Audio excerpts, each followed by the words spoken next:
Who are the coolest dudes on the planet? United States veterans. What's the coolest sport on the planet? Pro wrestling. And what would be the coolest podcast on the planet? That would be this one. U.S. military vets talking pro wrestling. This is the No Shave Man Cave. Two badass disabled vets sharing their love of pro wrestling, giving you their perspective as fans, talking about current events and matches, history of titles, and who knows what else. Let's do it. Welcome to the No Shave Men Cave. Now your hosts, Ellie Jair and Jay Tilley.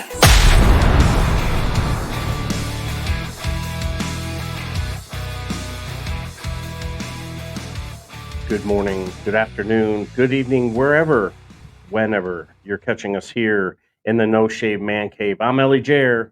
And I'm Jay Tilley. Thank you for joining us here today. JT and I were sitting here in the sunshine state of Florida, but Rampage came from the Valley of the Sun in Arizona, and that crowd was, I felt like they were above average, and maybe because I had the thought that WWE's WWE, the Friday Night SmackDown, that crowd in Indiana was good. It might just be because the crowd was almost 3 times the size because of the venue that they were at. But I really appreciated the crowd and the commentary and the show all in all. What'd you think? Yeah, I agree. The one thing to remember about SmackDown, though, is it's usually recorded after Dynamite, so those people are tired. So I think the fact that the Andretti and Sammy match and the Aussies and Youngblood got kind of some good pops and got a "This is awesome" chant and got the crowd up is definitely a testament to what those groups of wrestlers can do. Because they just went through and they could have taped a dark elevation before that. So you're talking 4 hours of wrestling before they get to the Rampage recording. So. That's true. And I've sat through those, and you do get tired. And as much as you really want to cheer some of your top favorite people that come out on Rampage, it's a little hard to yell and scream when you've been doing it for 3 hours ahead of time. Yeah, that's. I'm looking to see the exact size of the stadium that they were at. So they came to us from the Footprint Center in Phoenix, and I thought it was good. The build up to the show, I really appreciated. And just like we were talking previously, they were talking about how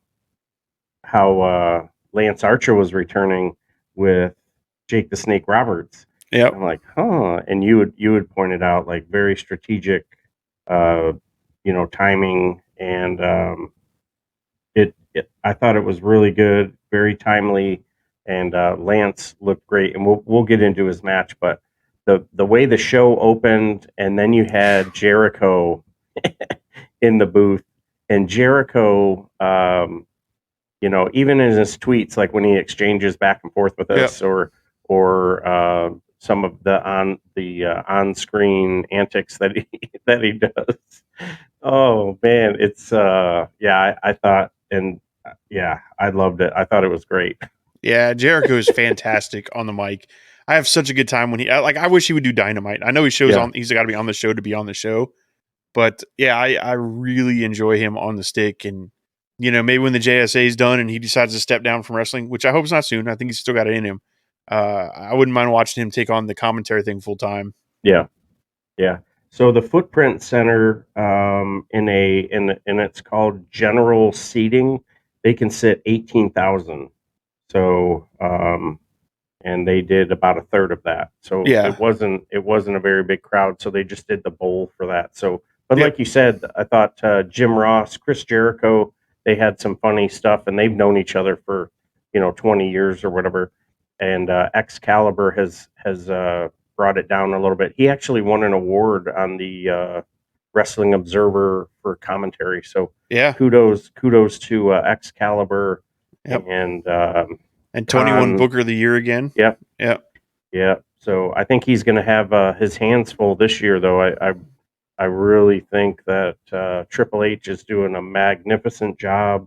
All of the wrestlers in every company are doing a great job with what they're given. But I think just with the fresh blood being injected in there, what he's doing and how they're developing the NXT Bubbas to come up to the main roster. I think that'll be a lot of fun, but I don't see AEW slowing down anytime soon.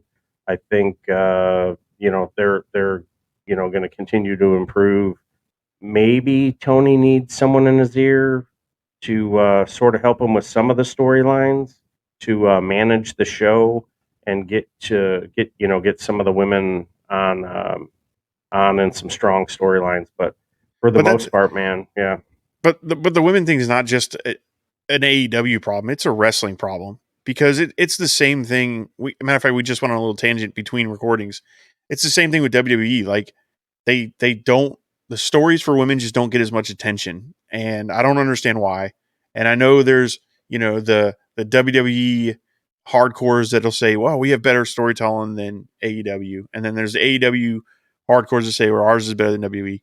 It's not. I hate to break it to you guys as a fan of wrestling in general, the only place that I know that books women wrestling amazing is Stardom over in Japan. And that's because it's an all women organization. There's just no, and I think it can be done. I don't understand the thought process of why not just treat it the same, build the same stories, do the same things. Even with the one going on with Saraya and Tony Storm and all that, like it could be a good story. I just don't know why they're not giving it time to develop. Right. And you can't say it's the talent because you've got people like Tony Storm and Jamie Hayter. On the other side, you've got Rhea Ripley and Charlotte Flair and Becky and Bayley and New Japan's got Monet now. There's plenty of really talented female wrestlers out there, and the fact that nobody's broke that nut to say, hey, we could really plan these better. Because again, WWE, like, not to harp on them, but they lost Tony Storm because they put her in a program with Charlotte to get pie in her face. Like that's a storyline. I mean, come on. I'll say it's gotten better from, let's say, the Attitude era when it was prance around a bikini, pillow fight matches, mud wrestling, but it shouldn't be taking this long. And if we'll get into more of it, we're going to do a podcast during next month for Women History Month, talking about women's wrestling. They're going to talk about our top performers and some of the history in wrestling and women's wrestling, but I don't get it. I think there's so much potential there. If people would just stop looking at it as, oh, they're women, just they're wrestlers. Build them in a storyline like any other wrestler. Yep. I heard Sorry, that. I went on a tangent there. No, hey, speaking of wrestling, the Aussie Open and the Bucks open the show, and the Bucks don't look like they're in the same like physical condition they were, say, like 6 months ago. And I think they're both dealing with some back injuries, so I don't know if they're able to do the same stuff that they can, what they used to be able to do. And Aussie Open, for those who don't follow New Japan very much, Aussie Open are the sidekicks for Will Ospreay. And I tell you, that tag team was boom. They were hitting on all cylinders. Not that Matt and Nick weren't doing a great job, but you had Fletcher and Davis, who are the Aussie Open guys. They really put in the work, and that tag team match was definitely a banger to open the show. Yeah, absolutely. Some of the offense they pulled out in general was really strong. I was excited to see Aussie Open. I was a little disappointed we didn't get a little interaction between them and Kenny Omega. Yep. Just because of the United Empire storyline and the fact that he took the title from Will Ospreay, and we just kind of focused it on just a match to have a match because they could have built some story out of that. But I understand it also because they're building the House in Black story. Yeah. So I can understand not trying to get too crazy in it, but yeah, it was a hard hitting match. There were some moves. That brainbuster that I think it was Nick or Matt took was just, I'm like, how does that guy not dead? Yeah. And Nick. then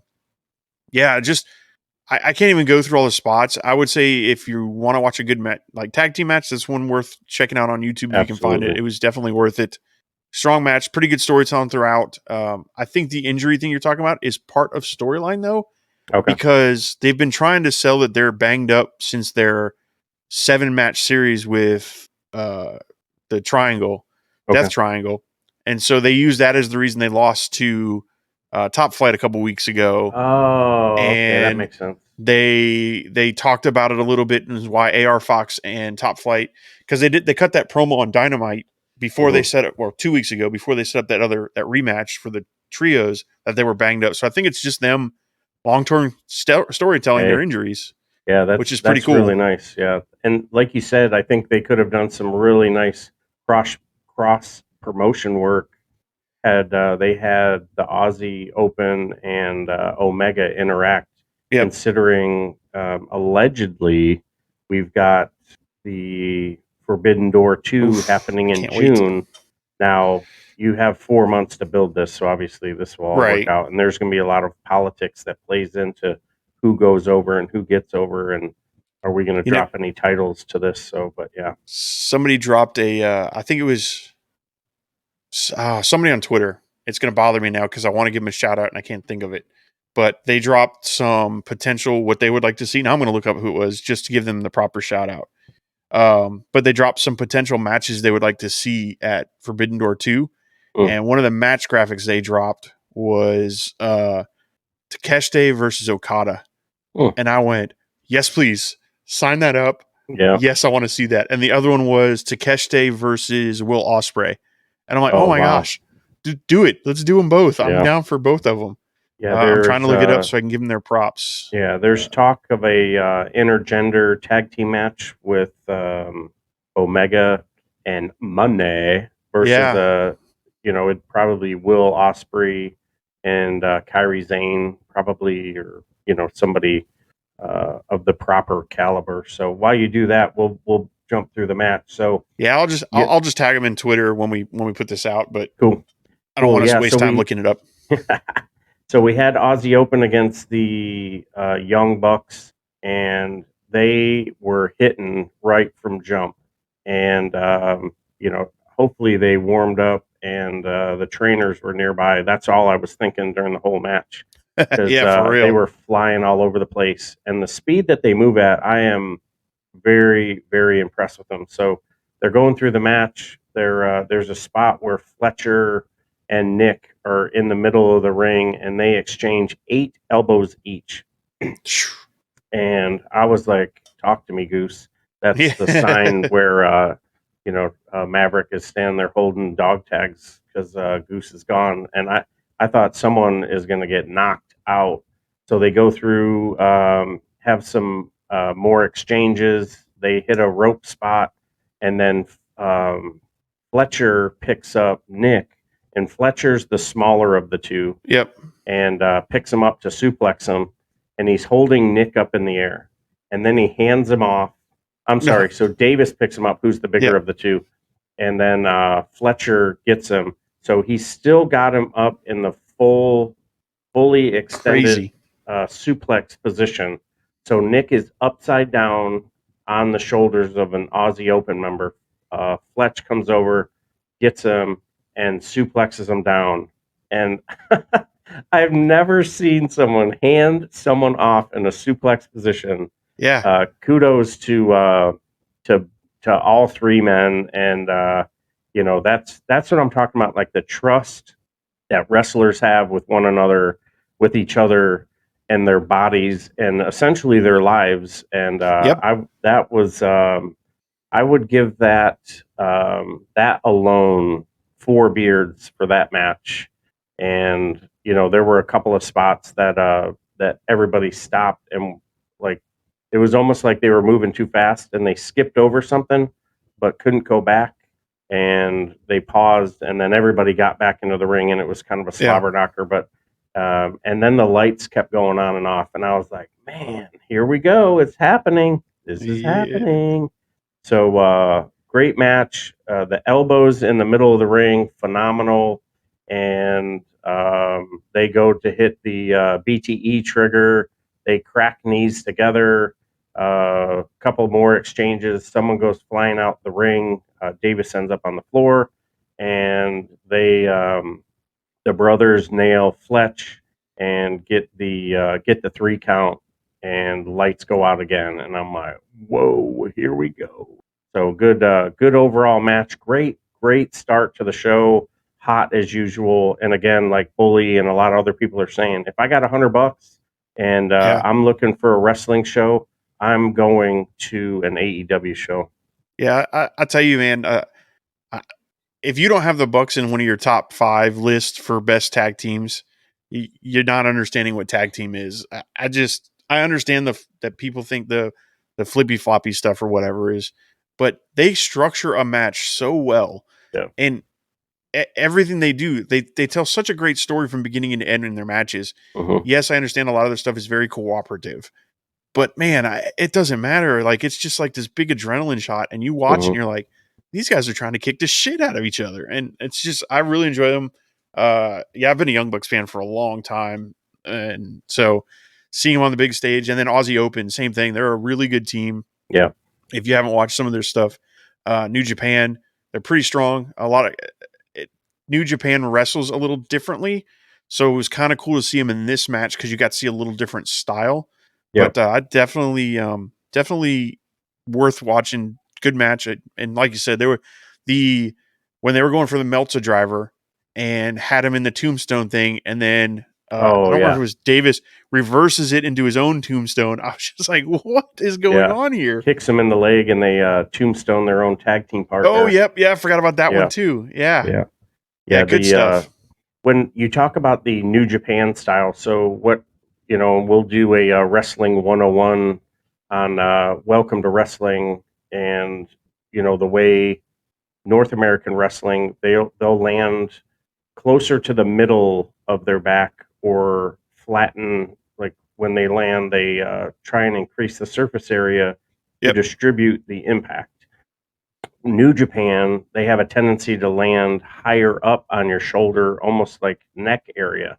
And that tombstone, or I'm sorry, that muscle buster or a brain buster that they dropped, man, just that is the elbows, those sharp knees that they do when they do the double fingers, the BTE trigger, the basically everything that that Omega does, and just super impressed with the match, the way it was put together. I'd be interested to see who the producer was. It was probably the Bucks and Omega. They produced their own match, but it was very strong. Rick Knox, the guy that referees all their matches, he's their producer on most of their matches.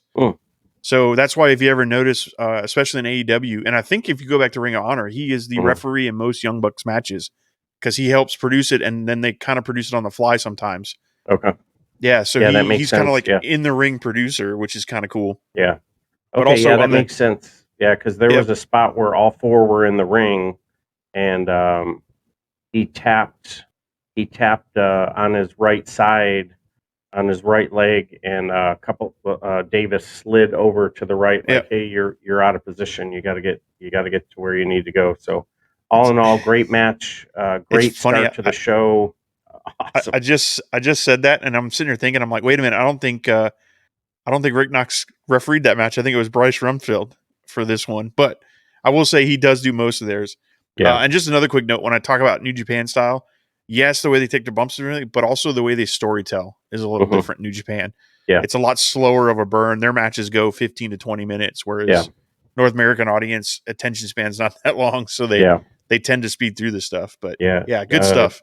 Yeah, the way New Japan, they'll try and hit a pin early. They'll hit their finisher or a setup or signature move early, and then they try and work their way back up to the top of the mountain. So, yeah, good stuff. Kudos to the Young Bucks, and they should be very proud of that match, and slowly turning a lifelong WWE fan to be a AEW. I don't think I'll be a Mark, but I'll be a Jer, so that'll work out. So so they cut to commercial, and now we're backstage with the Best Friends, and I'm not sure what Chuck Taylor's character is supposed to be. It's almost a sloppy Orange Cassidy, maybe. He doesn't really care, and I'm gonna wear whatever I want. And Trent, looks phenomenal. His gear looks great. Even when, he was very, him and, is it Rico? His previous tag team partner, Rocky Romero. Romero, thank you. Yep. Roppongi Vice. They were on the upswing. They were getting ready to win the junior heavyweight tag team championships. AEW opens up. Trent wants to come back to the States, and now we're here with the best friends. Yep. So they get attacked backstage with a pipe and the guns with Lee Moriarty and Big Bill, and Bill looks bigger and taller and more massive every freaking week.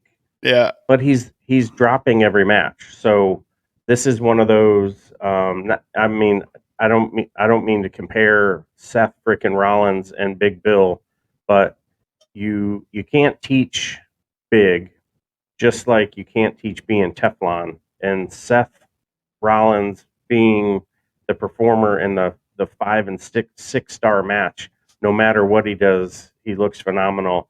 And Big Bill continues to lose, but he looked very, very strong.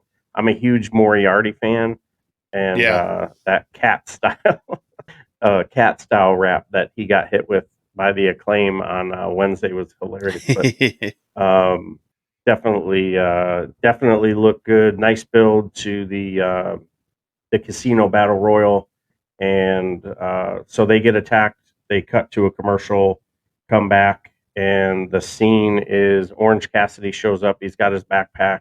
No one will tell him, hey, who did it? And he asks the ref, hey, what happened? And they said it was, they said who it was. And then they don't go to a commercial right after that, thankfully. But unfortunately, they go to a women's match, which not unfortunately now we get a women's match, but because they're moving to the match so quickly, you're getting a picture and then you're getting a commercial. So we cut to the match. It's Willow Nightingale, one of the newest signees to the AEW roster. I think she did some stuff with Ring of Honor, real popular in ICW and PCW, which was a northeastern United States promotion. And so the match goes on, and it was it was a good match. The some of the facials I thought were really good. Willow has this facial when she's getting she's willowing up, kind of like what the Hulkster used to do. Yep. They have their exchange, some solid shots. Did some action out on the side of the outside the ring, and they probably spent about 2.5 minutes outside the ring, and then they cut to it picture in picture, and the commercial is another 2 minutes. Then picture in picture, and then they cut to a commercial, and I'm like, wow. So the match was about 2.5 minutes in. They go to a picture in picture, and then they go to a commercial. So it was like, okay, 6 minutes in, more than half of it is whether it's picture in picture or commercial. They come back into the ring. Willow starts to hulk up or starts to willow up. However, she pulls her strap down like she's like how Kurt Angle used to do before he put him in the angle lock. And they continue to fight it out. Boom. The sweet cheek music, whatever. And Tony. I mean, it is a sweet ass, but yeah, it moves the sweet cheek music. Yeah, yeah. So Tony gets the win. All in total, it was just about 9 minutes of ring time, and almost half of it was during a commercial. Yep. Yeah, I thought this was a great match. I really enjoyed this match. I think Willow has got something about her. Fans just love her.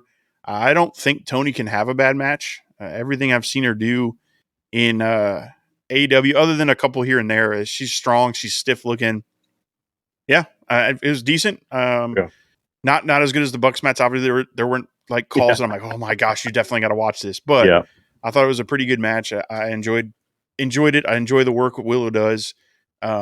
I'd like to see them push her to be the one to take out Cargill. If we're not getting Statlander back soon, like let's start pushing Willow Nightingale. Yeah. I think Willow and Jade in a match would be great. I think they've had a match in the past that was very good. I think you can build Willow up and have her be the one to take down Jade Cargill. Yeah, Willow has a really nice move set. She's super strong, and that cannonball that she did in the corner, not quite as smooth as Kevin Owens, but pretty damn close. So, and she's an uber baby face. Like, yeah, the crowd digs her. That's a good one for the like what we were talking about before. Like, who's the one to unseat Jade? And racking my brain.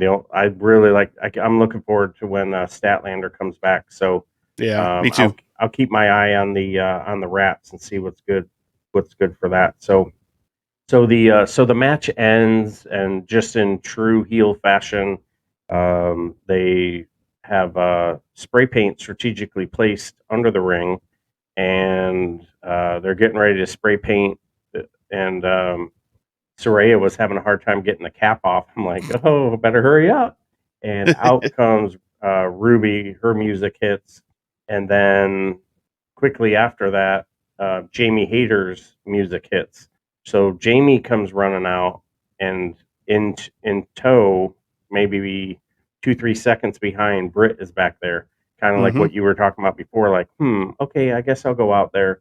So I think they're setting something up more than just the three-way dance with Ruby, Hayter, and Saraya. I think there's this could be the story. This could be the women's storyline that we've been waiting for, because there's so many intertwining threads with the insiders and the outsiders, and the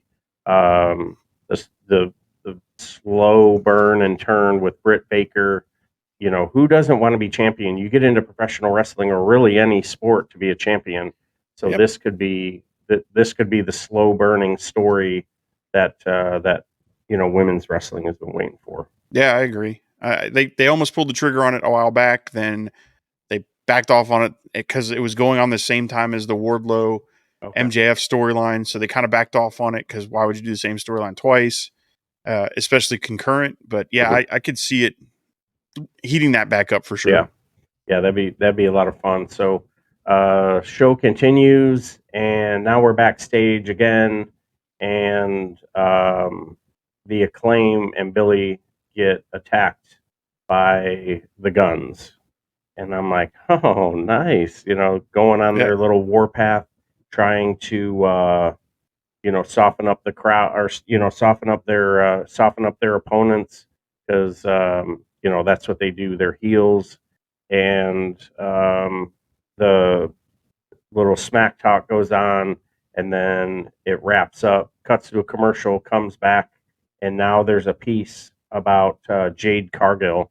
And I'm totally impressed with Jade. I got nothing. So on the attacks in the back with the tag team, I like that it's a follow up from Wednesday night when they talked about, hey, when the Guns went to Satnam Singh and them and said, hey, why don't we take out all of our competition and just make it the two of us? So I like the little detail that they continue this on right after in kayfabe. 3 days later, hey, these guys are on me, let's go jump them. So I appreciated that fact of it, that they carried that storyline on, and hopefully we're going into Wednesday's show, which will be the Go Home Dynamite. They'll do a little more into it.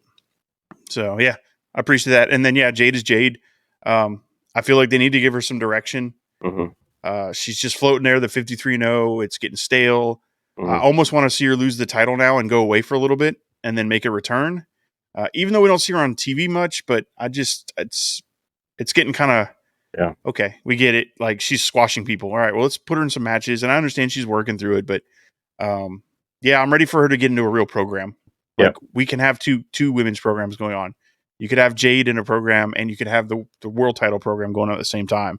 And I feel like because they have this outsider-insider thing going on, they've dropped Jade she'll have her squash matches and keep building up her Well, why not just do? It goes back to our whole thing we were just talking about.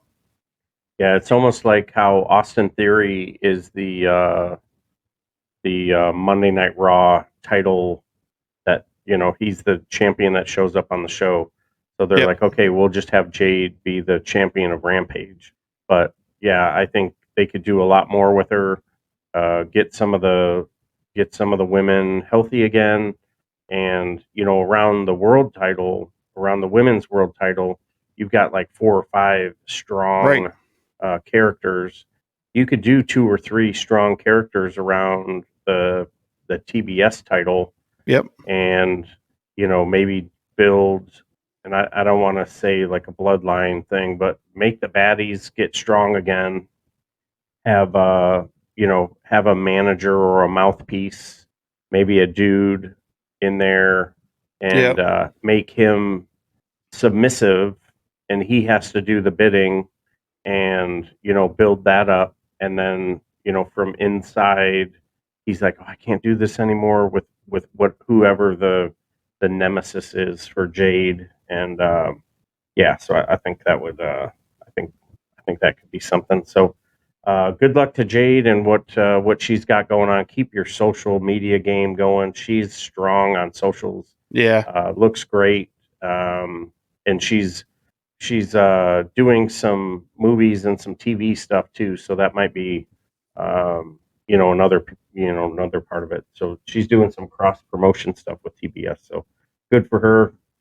So we go back to a commercial, come back, and now we've got Mr. Bryce Saturn. I think he's a Phoenix local, and Lance Archer comes walking out. He's like 3/4 of the way down the ring, or down to the ring, and you see Jake the Snake in tow, and then next thing you know, this dude's airborne. I'm like, why are you going to attack the Lance Murder Archer. Hawk? Yeah. And like, whew. And they were talking about how athletic he was when he was a kid in Texas. He played football. He was a quarterback, and then when he was working his way up through the ranks in professional wrestling, he was this tall string bean, and that's why it never worked out for him with the WWE. They were like, yeah, you got to put on 100 pounds. Well, he's put on that 100 pounds. He was gone for a little while, came back with a new look. He got rid of the one big braid with the red in it, went with the all white multi-braid look, and just looked just phenomenal. Yeah. Smashed Mr. Bryce. Hopefully his affairs are in order, because I don't think he's going to be talking, walking, or doing much for the next little bit. So hopefully he got paid pretty good by AEW. Yeah, not much to say. Good squash. Good to see Lance Archer back on TV. I hope they do something more with him, but we'll see. It was good to see him. Yeah. They talked about some of the action that some of the things that he's been up to while he was gone. He did some good work with New Japan. He was in a tag team tournament over there. He did do a couple of singles matches over there that he looked really good. Mm-hmm. And he's a multi-time IWGP United States champion, so it's not that he's never won a title or he couldn't carry a title. So he's very charismatic. He's got a great mouthpiece with him. So it's just a matter of time, I think, till Tony figures out what to do with another big guy, because he's completely enamored. Tony is completely enamored with Samoa Joe, and hopefully he looks at Lance Archer as that new toy again, and puts him in a program maybe with Wardlow or something. That I can see a lot of fun. Yeah, I could see Lance going to Ring of Honor too, becoming one of the staples of Ring of Honor, because he could do some good matches like him and Claudio for the title, or he'd be good at Ring of Honor with some of the people they're looking at bringing in over there. Yeah, I think that would be very, very interesting, and he'd be fun with Claudio. He can work with smaller wrestlers, because he just about everybody he wrestles against is smaller.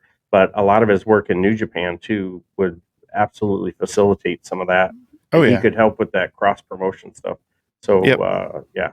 So they cut to a commercial, and they do a video package that, and I'm a big Dustin fan too. I know, he's getting ready to wrap up his career. So, sort of reflecting on watching him come up pre Gold Dust and, who he is now.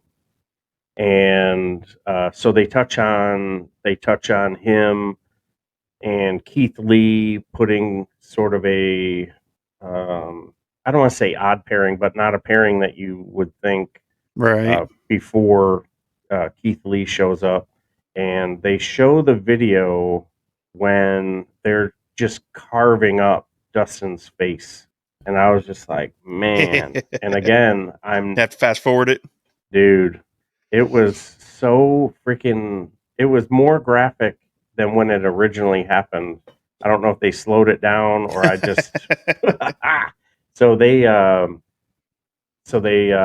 through, so the video package Swerve, this guy, and again, it goes back to a title makes a man makes a title. Whatever title this guy ends up holding, Absolutely. he is absolutely, both him and the title are going to be elevated. And Yep. I'd like to see him and Sammy Guevara. Yeah. Oh, yeah.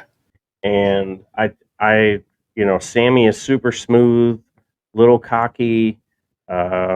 Swerve is lightning quick, super powerful for his body size, and can go with just about anybody. So I think he's going to be a lot of fun. So that package wraps up, and they're going to have a tag team match coming up here, and I'm in. I'm all in. Keith Lee and Dustin versus the affiliates. That is going to be freaking phenomenal. Yeah, I was going to say about Swerve, super humble and nice guy too. I met him last year at the River City WrestleCon. Again, one of the days you left, he came in, didn't have a booth or anything. He was just there, and it was like $5 to meet him. Nobody was there, so I walked up. We talked. Super nice, super humble dude. So yeah, he's really cool. Yeah, he's got really a great podcast too. Yeah, I heard it's really good. I have to check it out. Yeah, it started on the WWE Network too, and yeah, he's really good. I appreciate what he's got going on. Cool. Yeah. So cut to a commercial, comes back, and the main event gets ready to come on. And tonight's main event is Action Andretti, who's been wrestling since 2018. He's 4-0 on AEW, and he's in the main event. I'm like, okay, well, it's Rampage, and he's going against Sammy Guevara.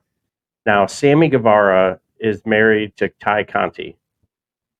Has nothing to do with the match. I just wanted to talk about that. So you just wanted to bring up Ty Conti, yeah, and think for a little bit. Yeah.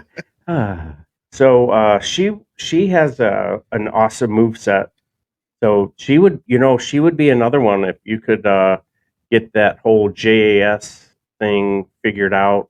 Because there's a couple of women that are tied up in that, and then you've got Penelope Ford.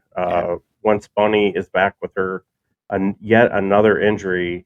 She's not as haunted as Chelsea Green is, but have they? So she's been bumping around. So. Have they come out with how she's doing after that match? I hadn't seen anything. I've been trying to find it.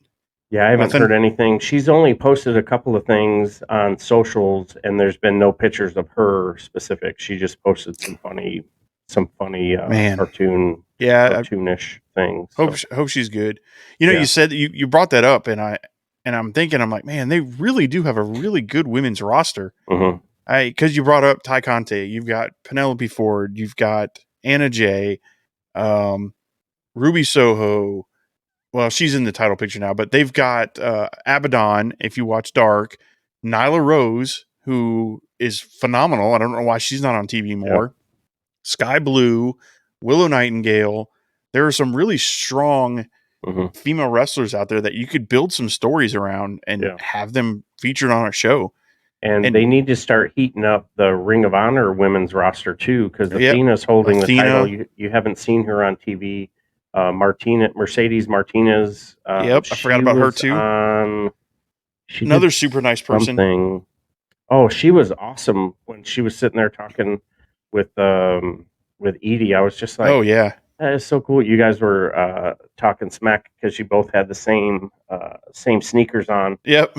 And I just like, there's so many great athletes or wrestlers out there that are. I forgot about Abaddon. She's another good one. One of the best women's rosters and production of in wrestling is on Impact. And Impact just did their No Surrender last night, and that had some really good action. And I won't give up too much of the matches if you're going to go sit down and watch. But the matches were fantastic. And then the segment with Dave LaGreca, Bully, and Tommy Dreamer. Freaking Bully is a dirtbag. That's I'll have to go check it out. I didn't see it. Breaking news. For those of you who like coffee and appreciate how your face feels before coffee is thrown in it, and then I mentioned Tommy Dreamer and Bully. Bully did not get coffee in his face. So that's all I'll say there. So, terrible. So the package, again, you've got the tag team, Keith Lee and Dustin against the affiliates. I think that's going to be a gruesome match. And I don't know where I'm going to watch it from. I'll probably have my face covered. Blanket over your head. Yeah. So then, so now we're in the main event, and just like they do on Rampage every Friday, you've got the world's strongest man, and he's backstage. He's got the microphone, and you have the pictures of the two competitors or tag teams. They talk a little bit of smack. Well, I guess the time for talking is done. It's time for the main event, and man, I really, really like this match. And I wasn't a big fan of Daniel Garcia's character, but now he's made it his personal mission to make sure that Sammy Guevara gets the respect that he deserves. So now he's like so over the top. Yep. And, just like the JAS, they were sports entertainers. Daniel is coming out of his quiet, pretty boy from Buffalo look and talk to being a snarky sports entertainer. It'll be interesting when they repackage this JAS or Jericho. Does he continue to, go on that trajectory? And, and then you've got Chris Jericho up in commentary talking about how Sammy Guevara is going to get revenge. And I thought, no, he's not going to get revenge because he keeps talking about it. But, I'm like, he's not going to get revenge. There's no way. And the match in and of itself was amazing. The athleticism and strength of those two men, just excellent. Yep. All over the place, super strong. The one thing that keeps sticking out in my head is when Sammy, I don't even know what to call it, throws Andrade up in the air, catches him, and just drops him straight down. I don't even know what to call it, but it was just slick as all get out. Andrade hitting the Spanish fly, coming off the ropes. That's awesome. Yeah, that match was really, really impressive. Both men. And I think there's some interesting storytelling in it too, because now Sammy has beaten Andrade, whereas Jericho didn't.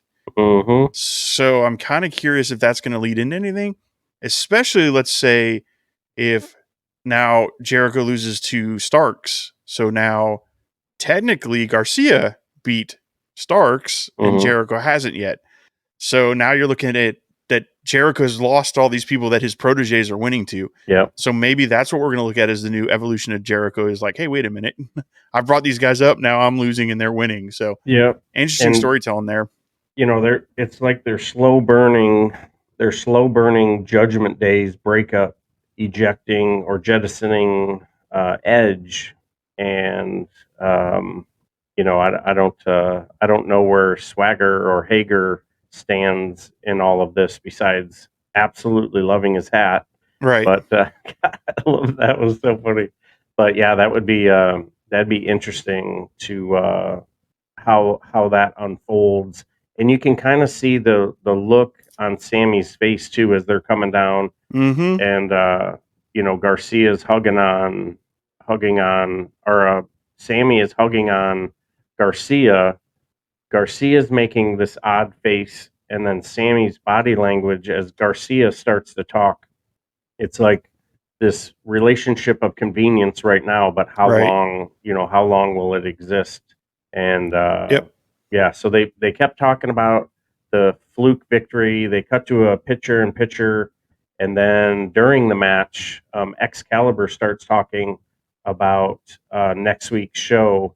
So they had this funny piece where Stokely is upset because Hook just got reinstated, and he's walking. And Stokely Hathaway is the leader, the mouthpiece, non-wrestler of Ethan Page's little group, and Stokely's like, "All right, it's going to be all ego," and then all ego's like, "Yeah, Matt Hardy is going to go against him, and their group is going to be banned from ringside, and it's going to be a no DQ.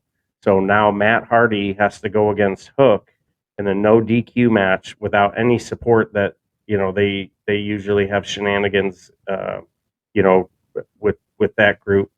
Oh, see, I heard that differently. So, I thought Matt Hardy said he was so confident if he wins or if he loses, he would give Hook a match with Stokely that would be no DQ and they'd be banned from ringside. Yeah, so that's how. No, so if he loses, then he gets a match with Stokely.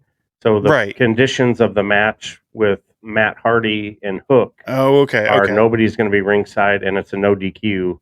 And he's so confident that he's going to win that if he doesn't win, then Stokely has to face Hook. And this whole time, again, we talk about why did they just drop the story with 10 leaving the Dark Order, and why did they just drop the story and push for Ethan Page when he was the number one contender, and now there's this distracting odd story with the TNT champion and Ring of Honor TV champion against Wardlow, and Ethan Page is just like, oh, okay, yeah, I'm just gonna be part of this group, right? So anyway, so they go back just as that commercial ends. Boom, Spanish Fly, and I was just wow, man, just oof. Yeah, strong match. It was a really strong Rampage, in my opinion. Started with a banger, ended with a banger. Yeah. So so that ends up with Sammy Guevara getting the victory over Andrade and Andretti, like the race car. Yeah. And out comes Jericho to the ring. They hug, and I don't know, man. Like you said, now I'm gonna watch all the interaction. How is this gonna work? So I think it's gonna be it's gonna be interesting. So great match, very much so. A lot of fun. It was probably the longest match of the night. Definitely deserved it. They told a great story. Maybe the tag team match was a little bit longer, but yeah, good time. Had a little bit of distraction. Garcia got his hand involved in there, so I think now it'll be Garcia against Andretti at some point. Probably, yeah. And so good deal. So out comes Jericho. They hug, and cuts to the end of the show. And I was just like, man, I am not disappointed. Great hour of professional wrestling, some funny talk. They advanced some stories. Yep. Let me know what was coming up with Revolution March 5th. and they're coming from the Cow Palace March 5th. So I was not disappointed at all in Rampage last night. No, not at all. I thought it was a great show. It's that time of the day or the time of the week where we decide what our show of the week was. Rampage almost takes it from me. Dynamite was good, but just it's tough. I don't know. It's a tie between Rampage and Dynamite for me personally. I'll give Rampage 4 beards, and then straight up gonna apologize to the fans. I was a lot quieter during the SmackDown stuff, but like I was telling Jared, I'm trying really hard to get back into it. I do get a little more excited about the AEW stuff. I enjoy the in-ring work more. And like I said, there are like 3 things going on in WWE that I appreciate, and that's the Bloodline for sure, the Cody Rhodes stuff, and the Dom stuff just because it's goofy. Everything else is just kind of filler for me. Whereas AEW, even the matches in WWE, just I'm trying to get better appreciated. There's a different style to them, and I understand that, so I'm trying to appreciate that. But for me, AEW style in the ring, the go, the fun. There's several storylines and micro storylines and little mini side spin-off storylines that could happen that I just enjoy following and digging into. And as WWE gets back into that swing, with Papa H being the one booking and assuming it stays that way, I could see more stories like the Bloodline going on, and then getting more involved in it. But 4 beards on Rampage for me, and I think it might have edged out and became my show of the week. It could be recency bias because I just watched it last night, and I don't remember Dynamite sticking out of my head as such a banger. I do remember some stuff on Dynamite. The Mox Una match was great, but I think Rampage overall it was my show of the week with 4 beards. Yeah, I don't disagree with you. I think 4 beards is a fair grading. I like the way the show was structured. It kept me engaged, kept me entertained, and like this discussion and sidebars that we're having, I was having them with myself. I was like, well, wait a minute. I'm watching the body language and I'm taking down notes. I'm like, well, when they did Jade's piece, I started writing down, hey, we need to do a March show. We need to do a Black History Month show. She could be on damn both. One of the most dominant African American women, Black women of wrestling in the last decade, and she's only been around for a minute. And 4 beards, absolutely easy day. I really enjoyed Friday Night SmackDown.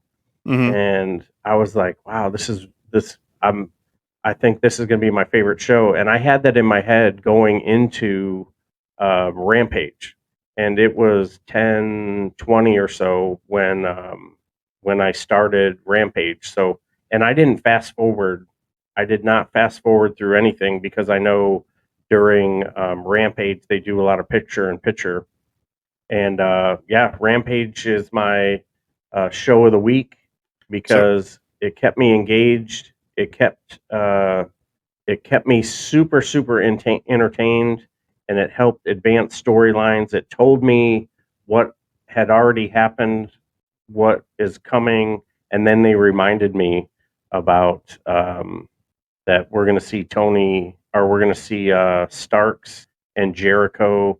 We're going to see some awesome tag team action with Keith Lee and Dustin Rhodes in the ring. And so 4 beards and Rampage is my show of the week. Yeah, and just put it out there, Rampage traditionally is not very good. So yes, I think we've hit it on a couple good ones. Yeah. But here's a testament to it, right? So SmackDown is 2 hours long.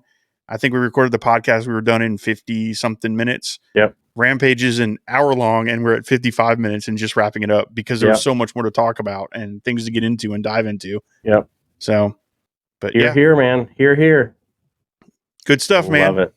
Well, very cool. Congratulations to all the winners and everyone who was there at the Footprint Center in Phoenix. As they say, I'm jelly. I wish I had been there. So, not that I'm sad because I'm here in Florida. I'm getting ready to go to the pool, and Cannonball Mrs. Ellie Jair. she doesn't know that right now. She's about to get cannonballed. So, but with that, congratulations to Rampage for the 4-beard rating and our show of the week. That's right. Yes, sir. And I want to thank all of our fans real quick.